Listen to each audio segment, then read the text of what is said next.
Great. Thank you so much, Ryan, for walking us through how to approach building one-on-one relationships with our neighbors. So important to keep that in mind as you approach organizing how you are going to approach your neighbors and have these very important conversations.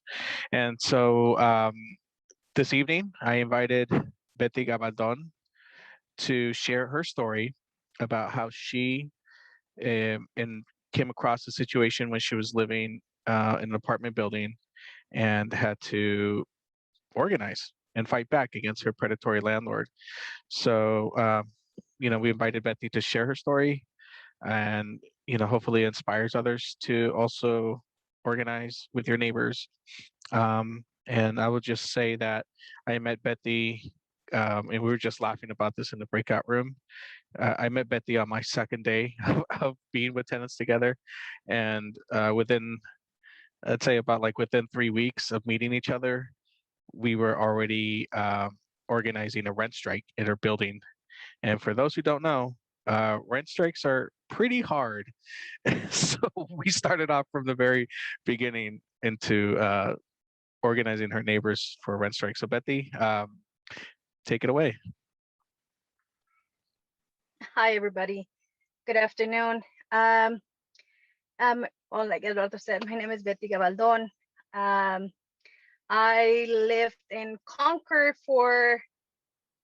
I moved from LA to Concord back in 2000. And then I lived in this place for about 7 years. The place at 1121 Virginia Lane in Concord. Concord is an hour away from San Francisco. And well, 5 years ago, um, my building, we got a big rent increase. It was $400 rent increase. And to me, that was like, I just couldn't believe it. It was way too much. I really thought it was illegal for the landlord to do this kind of stuff, to raise the rent that much. Um, Unfortunately, I came to find out that no, they were able to raise as much as they want. Um, so what I did, I started, knocking on my neighbor's door to see if they were getting the same rent increase. I thought it was just me. Maybe he's just doing it to me. I came to find out that everybody in my building was getting a rent increase, and then everybody, it was the same amount. But not just that, I also found out that not just me, also my neighbors, they had, we all had bed bugs, we had roaches, we had rats. Some of them, their ceiling was already almost like about to fall off, mold. There was all kinds of stuff in the apartments, and we were pretty pissed off.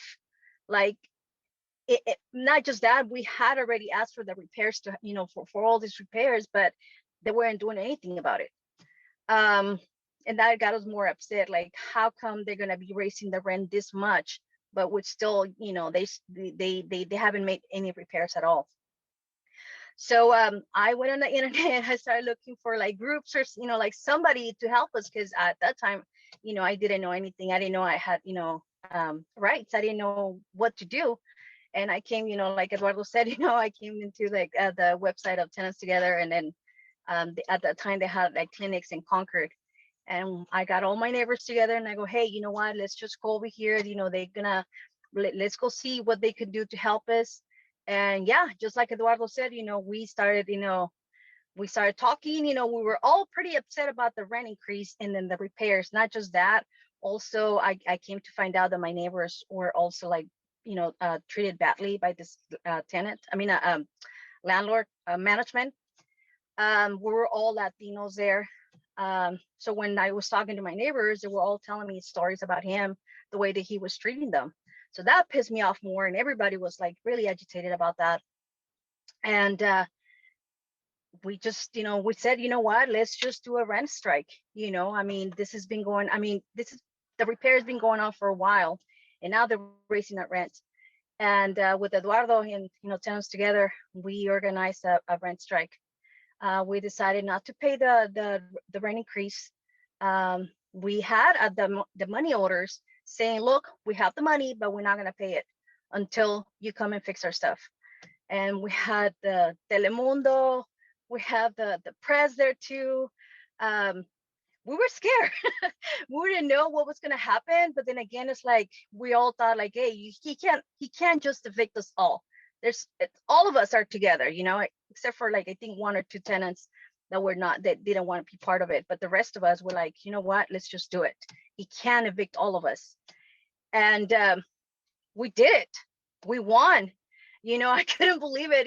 When we got the the notice, saying that the manager was no longer, working for the landlord.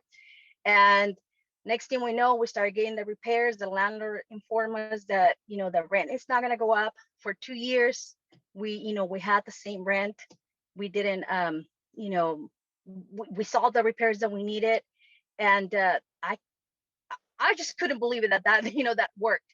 So that made us realize that working together, we were able to get something, that we had the power because we did it, so we decided to form a tenants union in our building.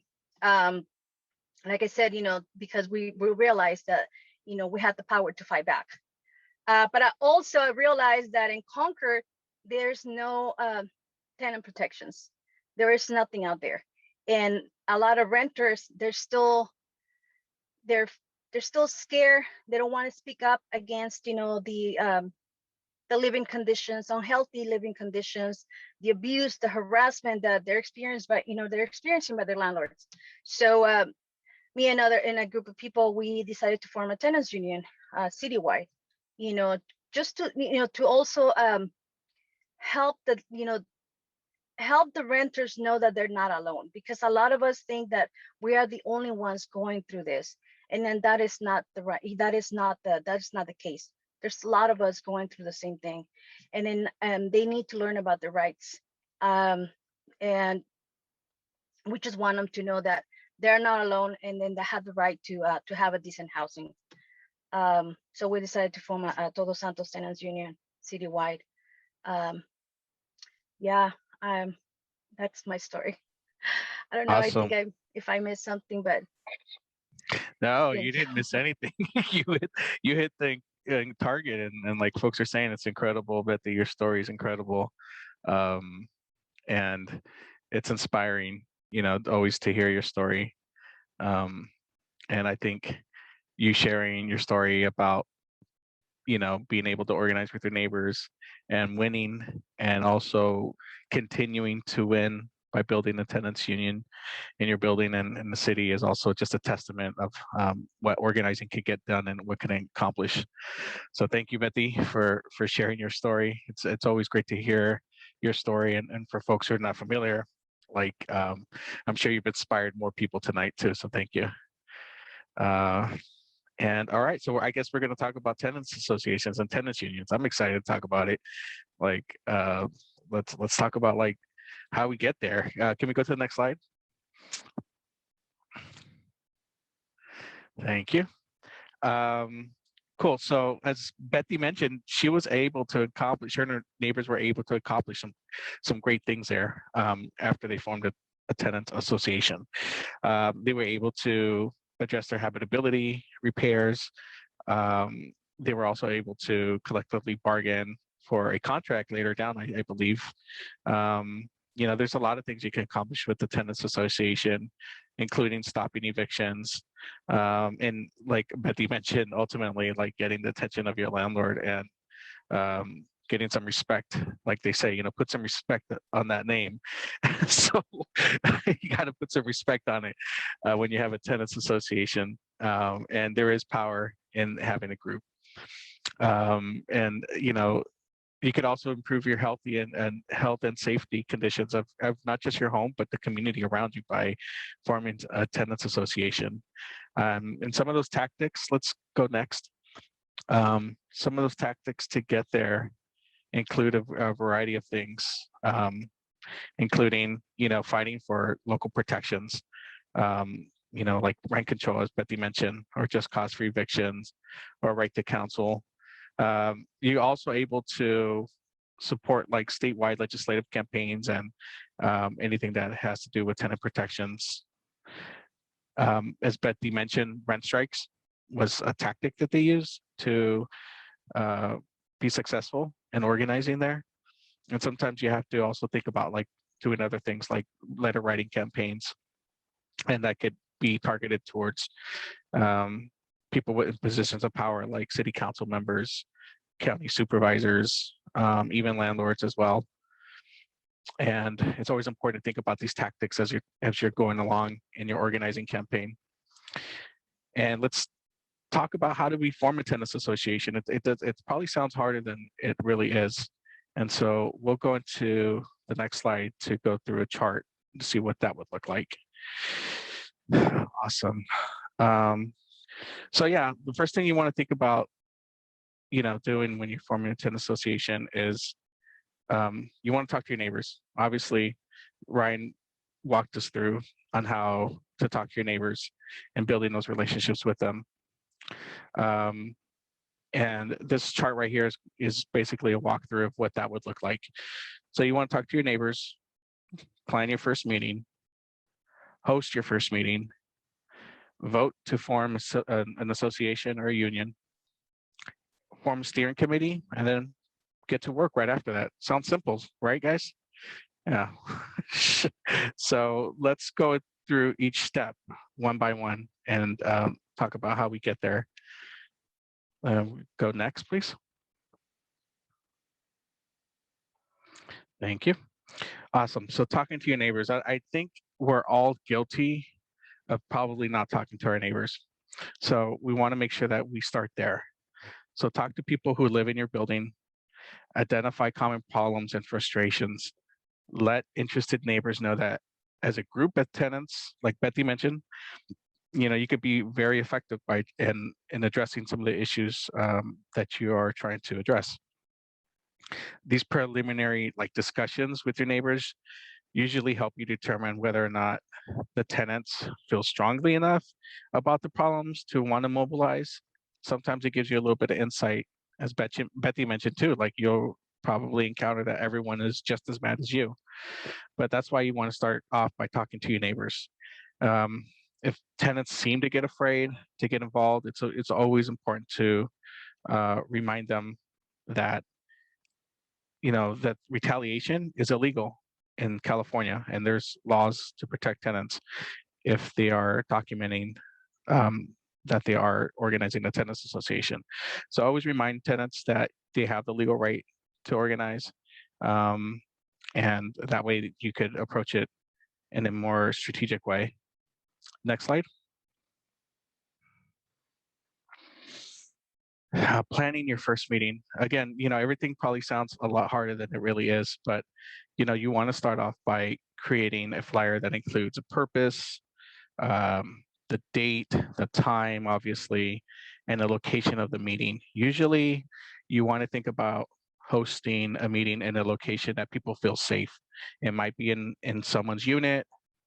It might be at your, local church or your local community center. But important thing is to pick a time and location that's convenient to everyone. I've seen see a trend that it's always easier to get folks together like in the evening on weekdays because everyone obviously is working. Some folks work 2 jobs, but whatever the case may be, think about what's convenient for everyone to participate.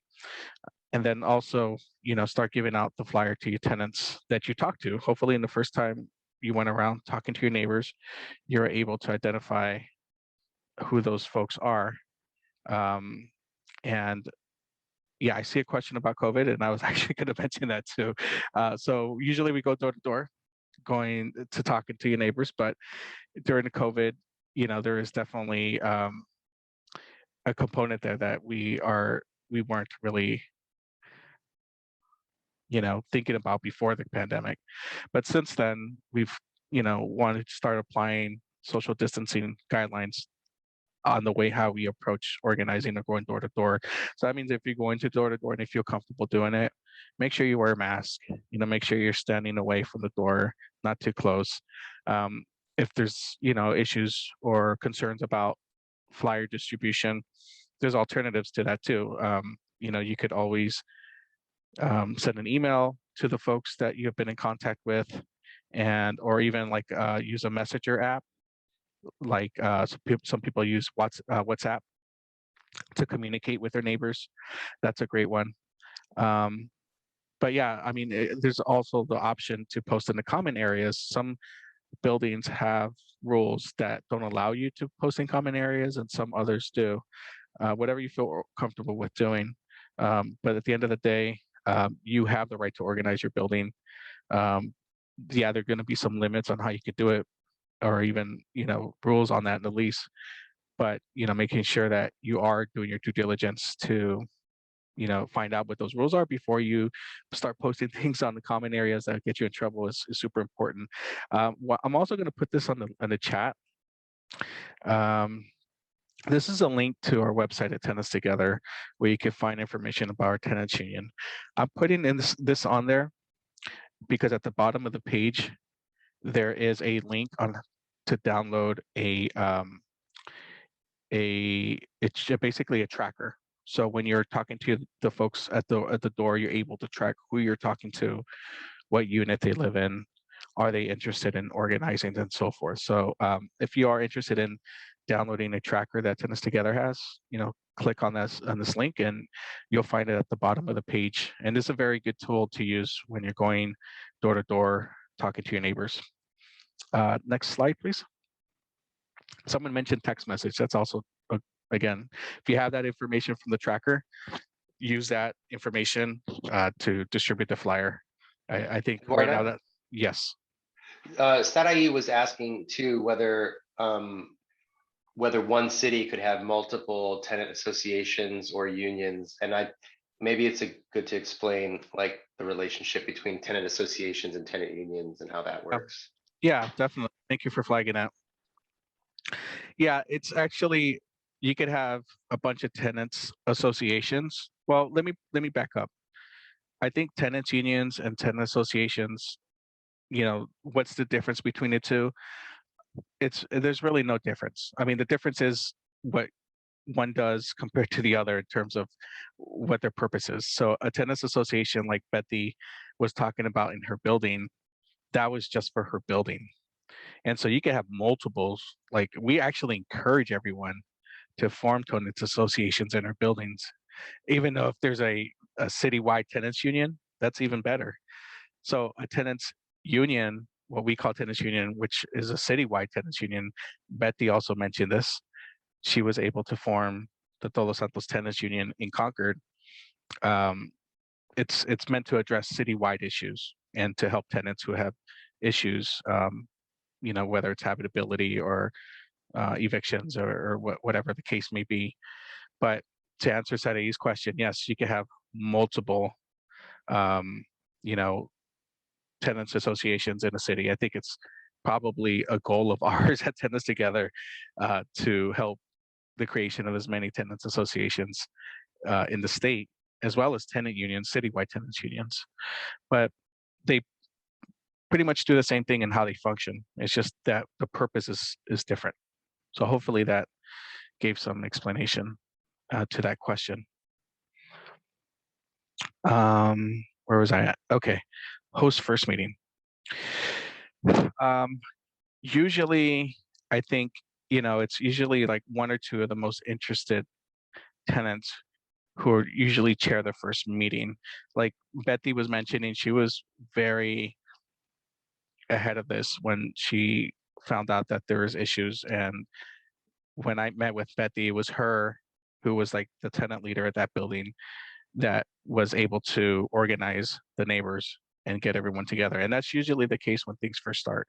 So whatever you do, always keep that in mind. It's always usually going to be that one or two people who are very interested in doing this. It might be you. So don't feel discouraged if it just feels like it's it's just you. That's usually how it starts. But whatever you do, remember to ask someone to take minutes. Taking minutes of the meeting is super important, and you should include topics discussed and decisions that need to be made. You don't need to record every single thing that's being said, but it's important to record the major ideas of the meeting. And when you have that first meeting, make sure that everyone signs in. Super important, because we want to document those folks who are organizing with you. Again, we talked about retaliation. We talked about having laws in place, but it's only, that's only going to help you if you have documentation that you've been meeting collectively with your neighbors. If you're able to prove that, then it's easier to fight any retaliation that happens from organizing. So make sure everyone signs in, have an agenda that includes a welcoming, the ground rules, introductions, common building problems and management responses to those problems, whether to form a tenant association or schedule the next meeting. So let's walk through each one. The ground rules, when we talk about ground rules, there's several basic ground rules that we talk about for tenants meetings. But first, like I mentioned, make sure everyone signs in. Second, landlords and their representatives, which means like their managers, their maintenance person, usually are not permitted in those tenant meetings. When I say usually, it's like most of the time they're not permitted. And I'll give a quick story that happened to me once, where I was helping some tenants in ANIAC who had their first meeting. They asked me to come and talk about tenants associations, and as I was going through a training with them, someone walks in. The tenants were like, "Hey, this person is a manager there," and so I had to stop what I was doing right then and there. I was like, "You have to go. Like, we're not going to continue this meeting until you leave, because we're meeting with these tenants, and they don't want this information to leave the room, especially with the manager who's going to go back and tell everything to the landlord what we were talking about." So always keep that in mind when you're inviting people to your first meeting. Don't invite the landlord, don't invite the managers. Third, tenants should agree not to share information, as I mentioned, obtained at the meeting. And another thing to consider is, everyone should try to be respectful of others, even if the opinions differ. And it's super important to remember this, because when we live in an apartment building, we're going to have a lot of different people with different philosophies and backgrounds and languages. So it's always important to think about that. Introductions: ask everyone at the meeting to introduce themselves, include their name, pronouns, if they choose to, unit number, and how long they've lived there as a tenant.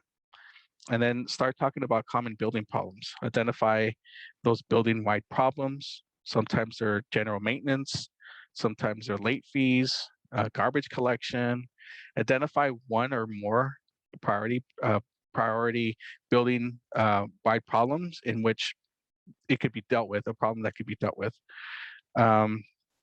This may be adjusted in the future meetings, of course, but discuss how tenants have dealt with the complaints in the past and how management has responded. This usually gives a lot of clarity of what kind of issues you'll be confronting. Like Betty mentioned, it wasn't until she started talking to her neighbors that they knew that they all had the same problems.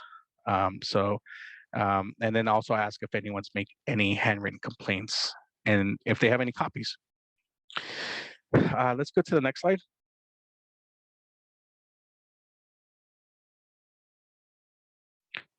Great. So voting for tenants association, it's usually a general consensus. You'd be surprised. A lot of people don't realize that or tenants, sometimes they don't realize that they've already met like 2 or 3 times as a group, and they're already a tenants association. All they needed to do is really solidify it and vote on it. So think about that when you get to that point where you've had your first meeting and this is on the agenda, and you want to ask everyone, should we vote on forming a tenant association? Take a vote on it. Is it going to be a democratic vote? Is it going to be secret ballots? Make sure that you figure out what that's going to be first. Establish those voting guidelines before you take a vote, and then have an open discussion first, and then just vote.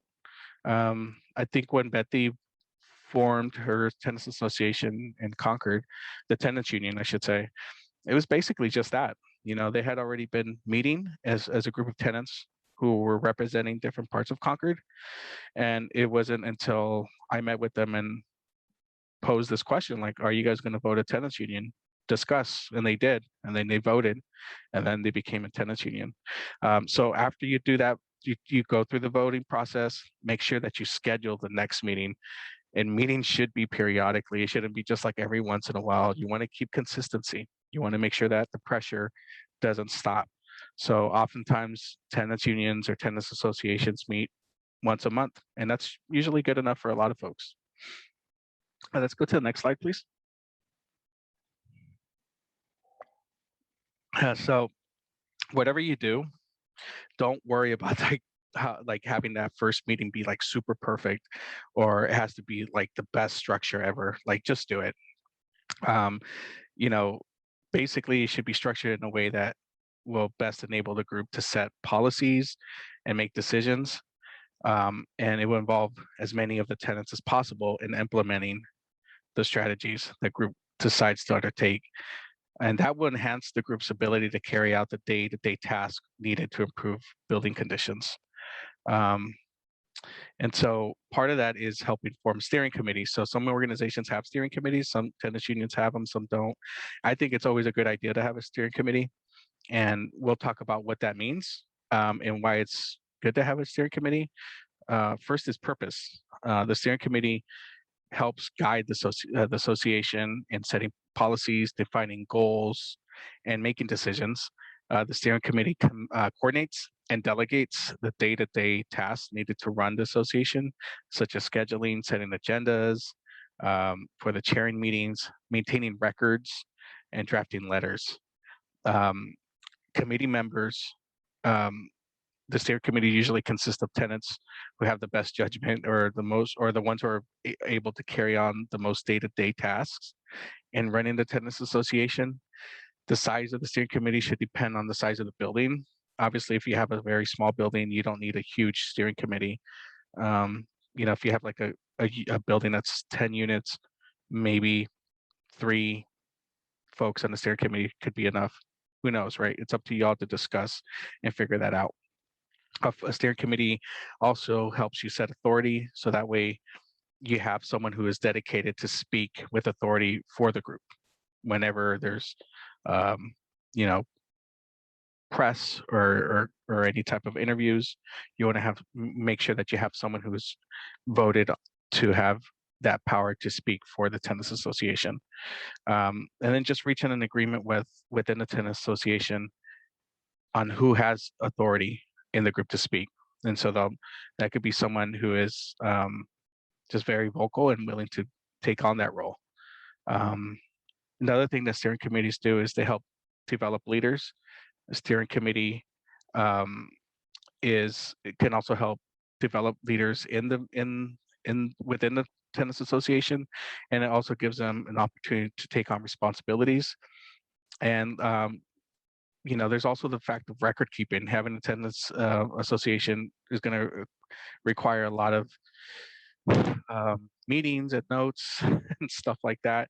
So having that steering committee in place to make sure that everything's being recorded is super important. As I mentioned, the delegation of responsibilities is super important in the steering committee, because in that way you're giving other folks in the association work to do. And it also encourages member participation. The steering committee is basically going to be the anchor in the tenants association. So that's why we always recommend, when you're ready is to think about adopting the steering committee in your tenant association. And it definitely helps with the day-to-day operations of running that tenant association in your building. Let's go to slide 3. Next slide, please. And once you've gone through all those steps, folks, hopefully you're going to start getting to work. All tenants should have a role in the building. It's super important to give everyone some sort of role, so that way they feel some buy-in in the organizing. Make sure tenants know at the end of each meeting what they're expected to do. Some of these tasks can include delivering know your rights materials to your neighbors. And it's always important to share the progress that you're making in future meetings as well. Doing research. super important. I think sometimes we overlook research, but research could be information gathering on housing laws, regulations, tenant rights and responsibilities specifically related to your building's problems. Research is also needed regarding city inspections, prior lawsuits, and other publicly available documents. Also, some associations find it super helpful to find out what other groups in similar problems have done to resolve them. So, for instance, someone can, like a tennis association in Concord could reach out to a tennis association in a different city, and maybe they're having the same issue and they just want to reach out and figure out how they were able to resolve that issue. So always keep that in mind, that research is super important for that. And then there's also the outreach and communication you have to consider. If the association keeps everyone informed through every step, tenants will increase their participation. Develop a system, whether it's a newsletter, text, a group chat. Maybe it's a social media group that you're in Facebook. Maybe there's a private group that you created for your association. It's important to always think about outreach and communications. The methods you choose will depend on the building size and the resources, obviously.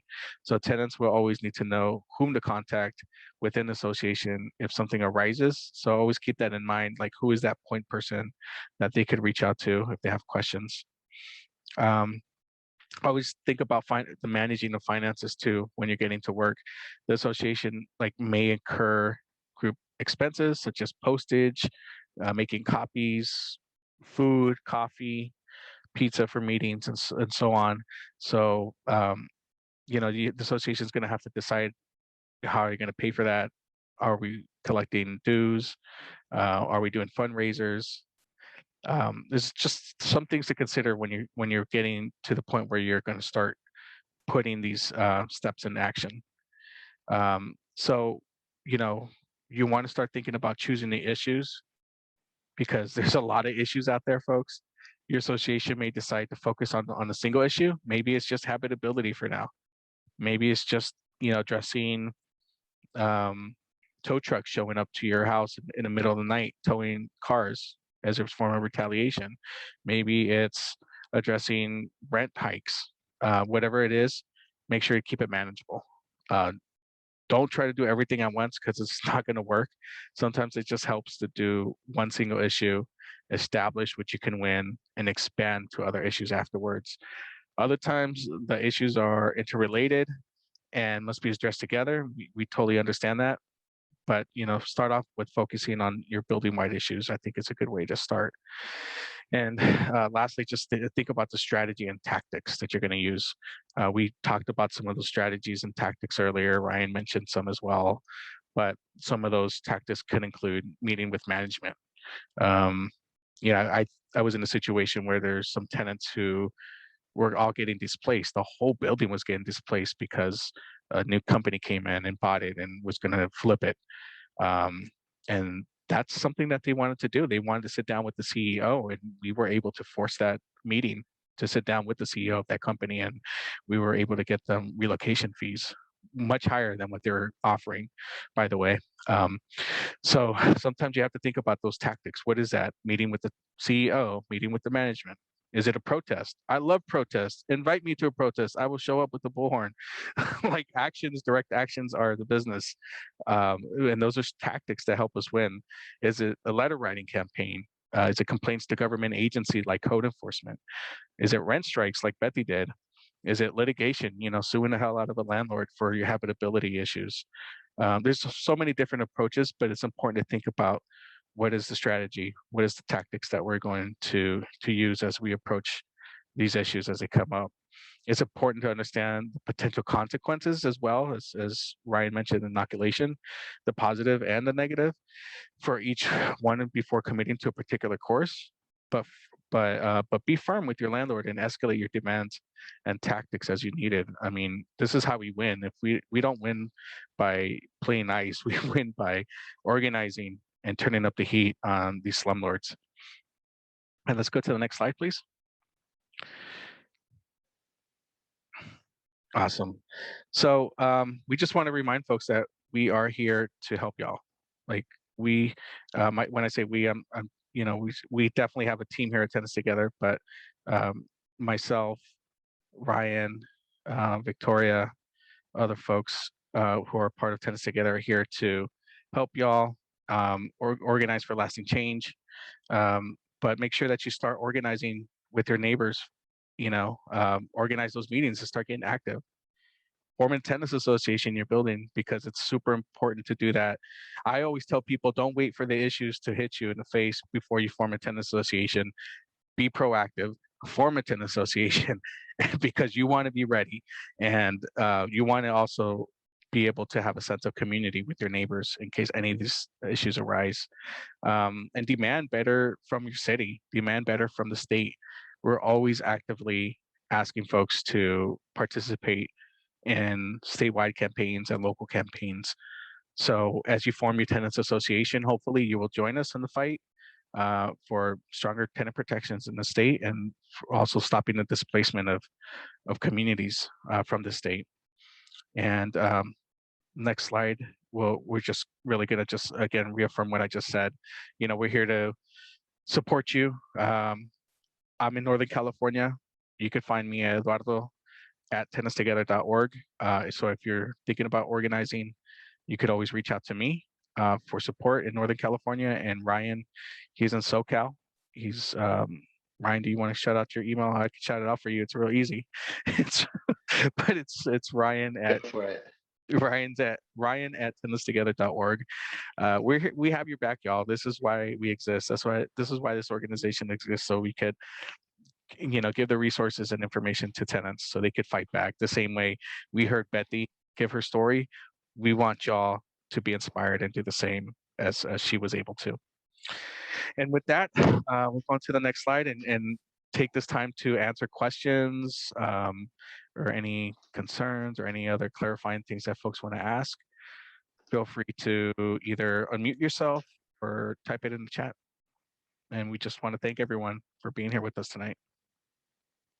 And we are open up for questions.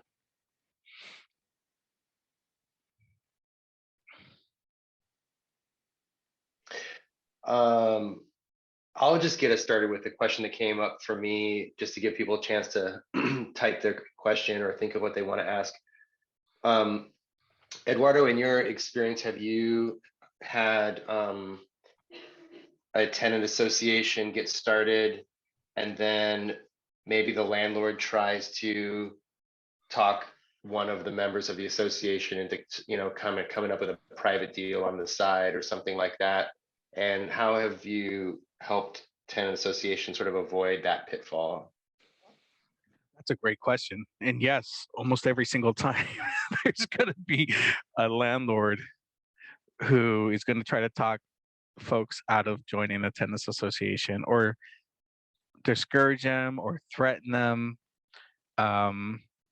You know, I think it's super important to be very, very real with the folks that you're organizing with and let them know the consequences, right? But I think the best thing that a tenant could do, as we mentioned, is, you know, make sure that you are documenting that you are part of this association. As long as you're documenting that and you're having sign-in sheets and you're documenting your complaints to the landlord and to the city, you have a strong case to fight some sort of retaliation there. But super important to keep that in mind because it is super common to hear stories of that, like of a landlord that is going to try to like pick apart tenants. And Betty knows this very well. I think she's already off, but I'll just say I know, like when I was helping her with her building, that's the kind of pressure she was getting from this landlord. He's very Trump-like. Yeah, and I mean it when this landlord's like Trump, like he's that guy, where he would show up and tell people like, hey, I'm going to call immigration on you if you keep organizing. And the tenants understood the risk, but they still said like, no, wait a minute, like we have rights too. So I think it's super important to just talk through the rights, their options, and again, I just can't, you know, I can't say enough how important it is to document every single meeting, sign in, make sure everyone signs in. Yeah, like having that agreement up front that you're gonna stick together, and speak as one voice, you know, and not sort of make some kind of side deal with the landlord, and that can be tough, but it's important to hold the line. It's sort of like not crossing a picket line, right? Like you stand together with your workers. I think Amanda had a question. I saw you turn your video on. Do you want to just say it out loud? Yeah, sure. I guess I was curious if there's any benefit to keeping the first meeting casual, like avoiding talking about having a committee or like voting. If that's, I don't know if people ever get concerned about that type of stuff. No, I mean, I think it's super important to try to be casual the first time. We wanted to give a structure here just to kind of see what it would look like. But yeah, I mean, it's hard to like digest everything when you're already dealing with all the other issues inside your house, when you're dealing with like the landlord stuff and the habitability stuff. So there is a benefit to it, to approaching the first meeting casual. I mean, you may have a series of casual meetings before you get to the point where like, hey, you guys want to form a tenants association?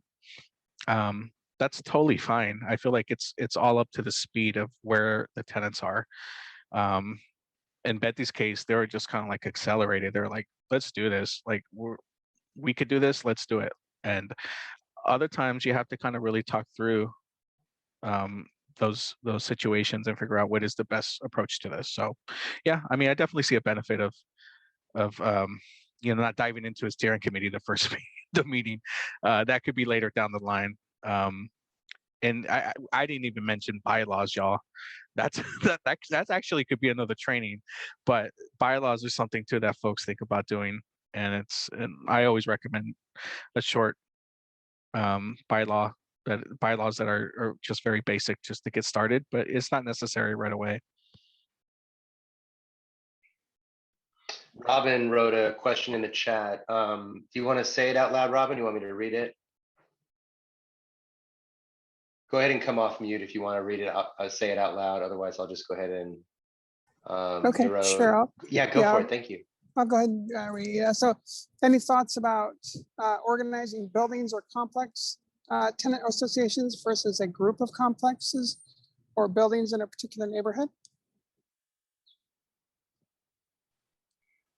I mean, I think it's great to just organize a whole neighborhood. Let's organize the whole city and world while we're at it. But I think to your question, like it's yeah, like San Francisco, there's the Veritas of tenants who have organized a like tenants union that represents, and I saw Susan on here, Susan Marsh. I'm not sure if she is, but or even Deepa could speak on this, but like it's basically a tenants union that represents one corporate, or it's under one corporate landlord, the Veritas Corporation, I believe. And so it's multiple buildings, but they're all organized under one landlord. Deepa, go for it if you want to say more about that. Sure. I think it depends on your situation. So for example, in San Francisco, organizers made the strategic choice to organize Veritas buildings because Veritas is the biggest landlord in the city. And so they started with a building where there were multiple tenants who were looking for help. And so they started with that building, and then they went to other buildings they could get into. And then they went building to building based on the energy levels of the people that they encountered, and they grew their committee, and they grew their structure, and they started training each other to direct more and more buildings. So they did have a long-term vision of organizing all the Veritas buildings, but they started with one. There's another tenant association that the same umbrella organization is helping form, which is on the west side of the city. In the west side of the city of San Francisco, most of the buildings are single family homes, or they're 2 units, or they're 3 units. They're all small buildings. The Veritas is big buildings. So in Veritas, they have floor captains, they have building captains, and all this stuff. But in the west side of San Francisco, since it's just individual buildings with just one landlord who might own 1 building or 2 buildings, then they don't know each other. It's like neighborhood based instead of building based, because that's what they were, because that's what the landscape looks like. And so it depends on what you're dealing with, I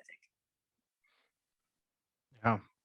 yeah, and to that point too, Deepa, like there's a building a couple doors down from me where some tenants are having habitability issues and harassment from their landlord. And I'm even thinking, well, yes, let's form a tenant association there, but then there's also building a couple parcels down that has issues too. I'm like, well, why not just form a whole streetwide tenants association? Because there's multiple buildings on this street that have habitability issues. So it does really depend on the approach you want to take and the purpose that you're trying to address. Yeah, Eugene, we've I did. seen. Oh, go ahead, Ryan. I was just going to briefly say too that it can be a little bit viral, like as people start to organize their building, I've often heard people say, "Oh my gosh, my friend lives in this other building. They should totally organize their building." So it can actually spread pretty virally to other people in other parts of the city, other neighborhoods. And I think just following those relational networks where they lead you, I think it's really important part of the one-to-one process as well that I was describing is to find out in your one-to-one, maybe not the first one, but maybe another one-to-one, the follow-up meeting, like who else they know, and who else they're connected to, both in the building, but also just in life, right? Like, do they have children that go to school? What other parents are they in relationship with? And do their parents rent? And do they go to church somewhere or synagogue or mosque somewhere where they might have relationships that are important to your organizing, and those relational networks can really lead you pretty deeply into your neighborhood. Yeah, and I see Eddie has Eugene was up next, and then Eddie has some questions. Yeah, thank you. Hi, can you hear me? Mhm. Hi, I have a quick question. So I'm dealing with the building where the new owner actually placed somebody within the tenants who is actively recruiting tenants, cash for keys, polite intimidation in the way that it's better for you to take the offer and move out, anything that they can basically deploy towards my tenants that I'm working with. And this person, I think, is on the take, what I can gather from the information from the tenants. Have you ever dealt with this situation like that? Or what's your advice in terms of the best approach towards somebody like that? It's basically like the person who's been put there by the owner. I cannot confirm that, but from all the information that I got, it looks like that. And the person presents friendly to the neighbors. He is sort of like one of the tenants, one of the guys, and in the same time, he does everything that he can to make people move out of the building that we're fighting for. Out of 40 units, he already helped like 3 or 4 units to move out, like saying, "Oh, let's take the money, do whatever." Like, so have you ever dealt with what's the best approach to actually deal with him? Thank you. Yeah, that's a great question. I definitely welcome Ryan or Deepa to chime in, but I'll just say that that's a very common problem. Like, very common. Unfortunately, there's always going to be a rat or a snitch in in it, and I don't know. Best way I deal with the rat or snitch is to just exterminate them. Well, not like that, but just basically cut them off from the conversation in the sense. But it's very common. We've heard stories like that all the time and I've encountered that too, where there is someone who's the mole who's in there finding out all the information and then going back and telling that person. And the way I've dealt with it is a couple of ways. One is like completely cut off any communication with them. You could also just try to talk to them and figure out where their head's at before you do that. I would recommend doing that too, just having a conversation to make a final judgment on it. But then also put the ownership back to them. If you're organizing with your neighbors and you're all signing a petition saying we're gonna form this tenant association, have them sign that too, saying, hey, are you going to be down with this? We need you to sign this to make sure that we know that you're down with us too. That's one way of approaching it too. So that way you're putting it back on their feet to say, okay, well, are you with us or you're against us? Because if you're with us, then you need to sign this petition saying that, you support the formation of this tenants union. I mean, that's another way you could do with it. But again, I'm just going to cut them off. I'm just going to be like, well, if I know you're going back and telling everything to the landlord, I'm not going to mess with you anymore, period. But again, I welcome Deepa and Ryan, their suggestions.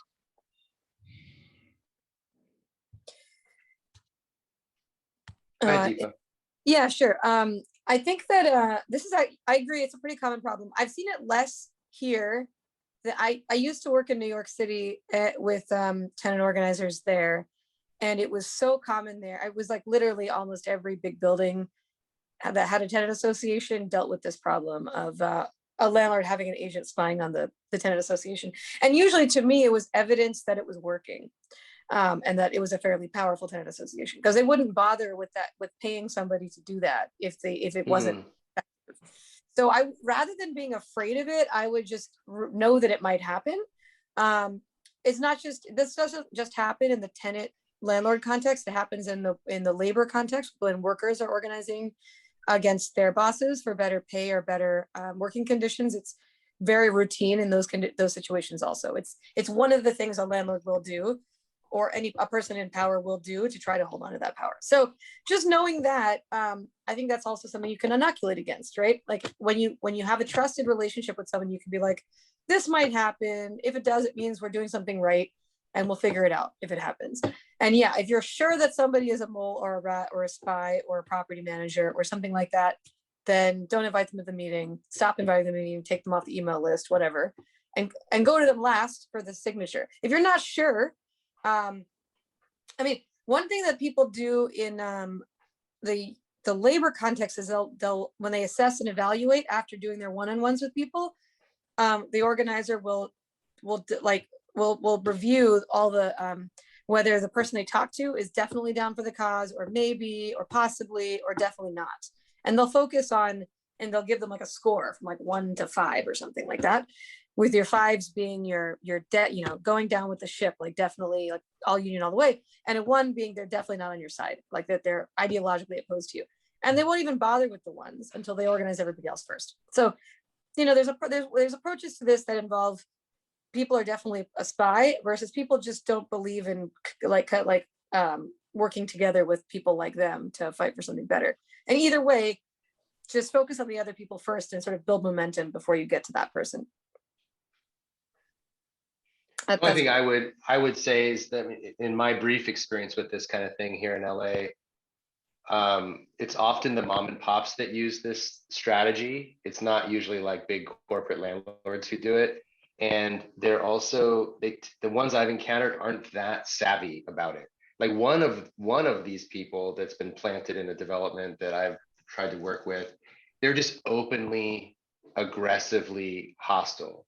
Like they've destroyed her plants on her front porch. They tore out her like doorbell ring camera and destroyed it. Like, I mean, just they've vandalized her car.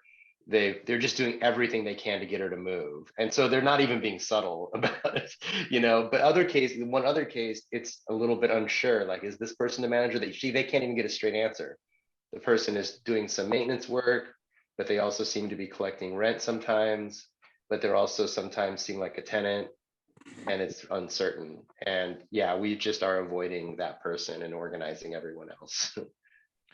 Yeah, and I'll just add, I just put the link again for the tracking sheet as Deepa mentioned. It's good to keep a score of why you're talking to folks, and that way you're making note of who are those people I may have suspicions on.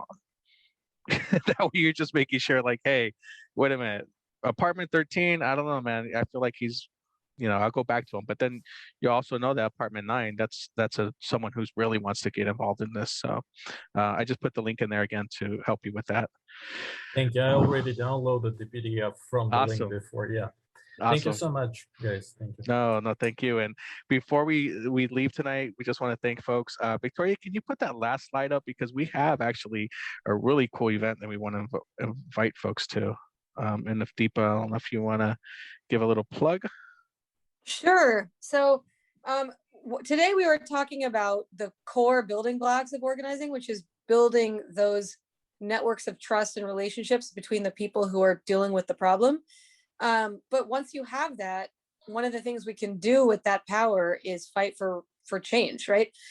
So there's event happening on Wednesday, which is a big town hall, where we're hoping that folks who have been organizing around tenant stuff can show up and demand better results from the state. So basically right now during COVID, we have managed to organize for some limitations on evictions and for some rent relief, but we know it's not enough. We know that at the end of June, the sort of temporary moratorium on evictions will be lifted. And we know that there's a flood of problems coming our way. And we know it's been really hard for people to get the help they need, the folks who've been out of work. So this is a moment that we're trying to close some of those loopholes and keep everybody housed and and actually get better results.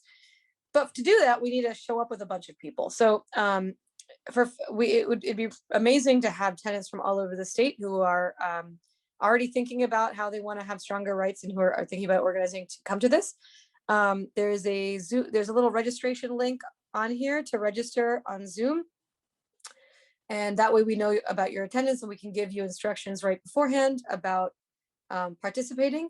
It's going to be a town hall where there's local elected officials who are down with the cause with us, as well as tenants from around the state who are going to be speaking. And the tenants who are not listed to speak, it would be great for you to put your story in the chat about whether you yourself are dealing with COVID-related income insecurity and housing insecurity, or whether your neighbors are, or your friends, or people you're talking to, and how it's impacting your community and what you're afraid of seeing happen if the state doesn't get their act together to try to protect us.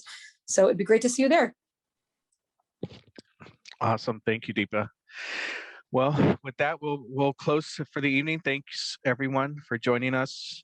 Thank you, Victoria, for getting our backs. For those who don't know, Victoria is our awesome hotline volunteer coordinator. She was able to help us out tonight, so thank you. Thank you to Veronica. Thank you to Adriana for the translation, for the language justice. And thank you, Deepa and Ryan, for all the great work too. Do you have something else you have to say? No one else? We're good? Okay, I saw some blank faces. Yeah, this is just the first step of our new tenant organizing network. So let us know. I made a quick evaluation. I was just going to drop it in the chat if you all would be willing. It's very short and all the questions are optional. So if one question doesn't feel appropriate to you, or you don't know what to say, you can just skip it. But any feedback you can give us would be really great, especially other topics like this that you'd like us to do. We really envision this being a co-learning space, and we know that you all have lots of experience and a lot of knowledge as well. And we look forward to connecting with folks. In future gatherings like this, we hope to have maybe a Slack channel where we can share questions and responses and what we're learning, difficult cases, sort of like the Tenant Counseling Network does under Victoria's leadership. So yeah, really glad everyone was here. Thank you so much for spending the evening with us. Bye, y'all. Have a good night. Buenas noches. Buenas noches. Take care.